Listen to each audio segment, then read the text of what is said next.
जय माता दी। जय माँ कामाख्या। जय श्री महाकाल महाराज। देव राधा ट्रस्ट सत्यवाणी चैनल से आप राहु चंद्र और केतु शनि के बारे में सुनेंगे। आज हम चर्चा करेंगे राहु चंद्र और केतु शनि के बारे में। ज्योतिष में कोई भी ज्योतिषाचार्य यदि अनुभव रखता है और उसे ज्ञान है तो वह इन चारों के ऊपर बहुत ज्यादा ध्यान देता है, क्योंकि राहु की दशा बहुत लंबे समय तक चलती है और राहु यदि चंद्र के साथ में कहीं पर भी बैठ जाए तो मनुष्य के जीवन में कष्ट आते ही आते हैं, क्योंकि चंद्रमा मन का प्रतीक होता है और मन को राहु डस लेता है। कहीं पर भी बैठ जाए, 12 खाने में राहु चंद्र एक साथ कहीं पर भी होगा तो जीवन में संकट पैदा अवश्य करता है। जहां पर बैठेगा उसका संकट पैदा करेगा। इसी प्रकार से यदि केतु शनि बैठे हुए हो किसी की भी पत्रिका में एक साथ, तो जिस जगह दोनों बैठ जाते हैं केतु और शनि, उस व्यक्ति के जीवन में कष्ट अवश्य आते हैं, क्योंकि ये 4 ग्रह की महादशा, अंतरदशा, प्रत्यंतर दशा खराब जाती है और मनुष्य को कष्ट होगा ही होगा। तो जिस किसी की भी पत्रिका में राहु चंद्र की युक्ति हो, एक साथ कहीं पर भी बैठा हुआ हो, तो ऐसे मनुष्यों को अपने जीवन में ईश्वर की सेवा अवश्य करना चाहिए। भैरव जी की, काली जी की या हनुमान जी की सेवा करना अत्यंत आवश्यक है, ताकि उसके जीवन में जो ऊपरी बाधा की वजह से कष्ट आने वाला है वह बच सकते हो। और कभी कभी व्यक्ति मानसिक रूप से असंतुलित हो जाता है, असंयमित हो जाता है, तो वह ईश्वर को नहीं मानता है या ऐसी परिस्थिति पैदा कर देता है कि वह ईश्वर को पूजता नहीं है, ईश्वर का मान सम्मान नहीं करता, ईश्वर की स्तुति नहीं करता है, और उसके जीवन में फिर कष्ट आते ही आते हैं। मेरी आप सबसे विनम्र निवेदन है कि आप अपने परिवार के सभी सदस्यों की जन्म कुंडली एक बार अवश्य चेक कर ले। लग्न चार्ट जहां लिखा हुआ होता है उसमें कहीं पर भी चंद्र राहु एक साथ तो नहीं बैठा हुआ है, या फिर चंद्र शनि तो नहीं बैठा हुआ है, या राहु शनि तो एक साथ नहीं बैठा हुआ है, ये अवश्य चेक कर लें। अन्यथा जिसकी भी पत्रिका में ऐसा होगा उसके जीवन में मानसिक रोग, मानसिक उन्माद अवश्य लगने की संभावना होती है। और मानसिक रोग का मतलब हो गया भूत, प्रेत, पिशाच, चुड़ैल, डाकन, जिन्न, जिन्नात इत्यादि। ये अदृश्य शक्तियां, ऊपरी बाधा, हवा जिसको बोलते हैं, ये अवश्य लगती है। और पुण्य किया हुआ होगा तो आपको कोई न कोई व्यक्ति बहुत जल्दी मिल जाएगा, बहुत जल्दी टकरा जाएगा, जिससे आप जल्दी ठीक हो जाओगे। आज के जमाने के बहुत से युवा पीढ़ी के मनुष्य ज्योतिष को नहीं मानते हैं, और जब घटना घटित हो जाती है, मनुष्य पागल हो जाता है, मानसिक बीमारी हो जाती है, उसके बाद वो ढूंढता है कि किसी न किसी को देखना पड़ेगा। ये बहुत बड़ी विडंबना है आज के जमाने में। एक व्यक्ति नहीं, 4-4 व्यक्ति जब उसको बार बार बताते हैं कि भैया तुम्हारे जिसकी पत्रिका में राहु चंद्र एक साथ है उसे बीमारी होगी ही होगी, मानसिक रोग होगा ही होगा।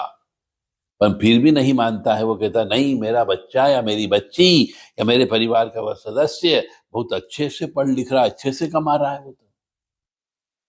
परंतु ये चीजें अचानक घटना घटित करती, क्योंकि राहु अचानक घटना घटित करने का कारक होता है। जब अचानक घटना घटित हो जाती है, उसके बाद उनको याद आती है कि हाँ, किसी ने व्यक्ति ने कहा था कि मानसिक रोग होने की संभावना है।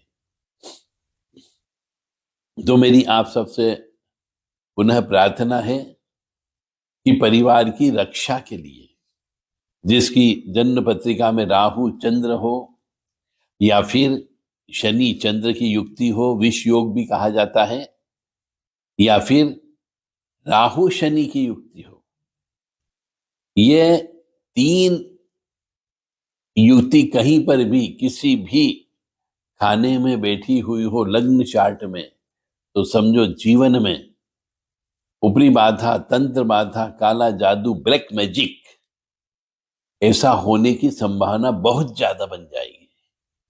इससे बचने के लिए आपको हनुमान जी की सेवा करना है, भैरव जी की सेवा करना है और काली माँ की सेवा करना है।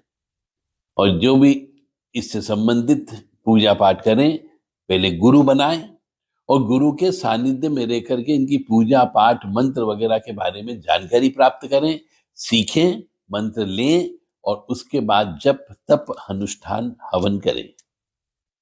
क्योंकि कोई भी मंत्र है बिना गुरु मुख से लिए उसका जप नहीं करना चाहिए, क्योंकि उससे फिर पूर्ण फल की प्राप्ति नहीं होती है। जय माता दी, जय मां कामाख्या, जय श्री महाकाल महाराज।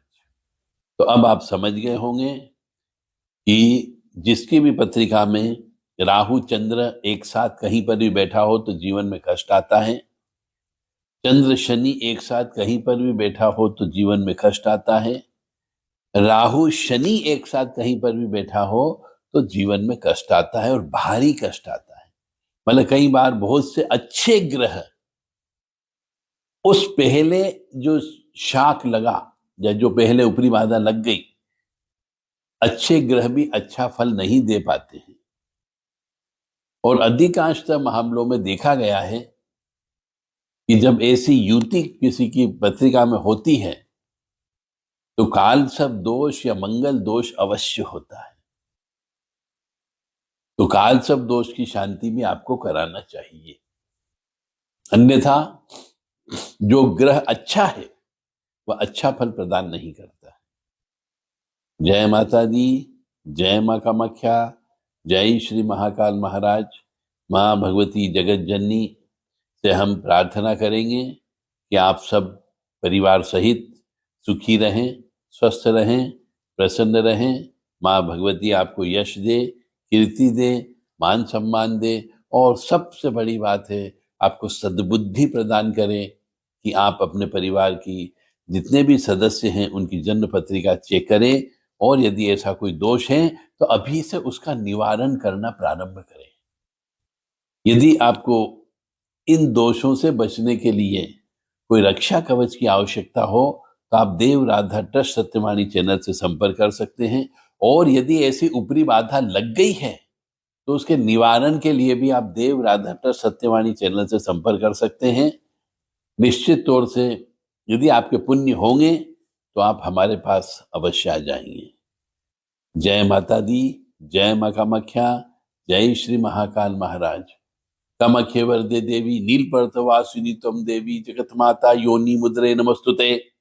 कामाख्ये काम संपन्ने कामेश्वरी हर प्रिये कामनाम देहि में नित्यम कामेश्वरी नमस्तुते।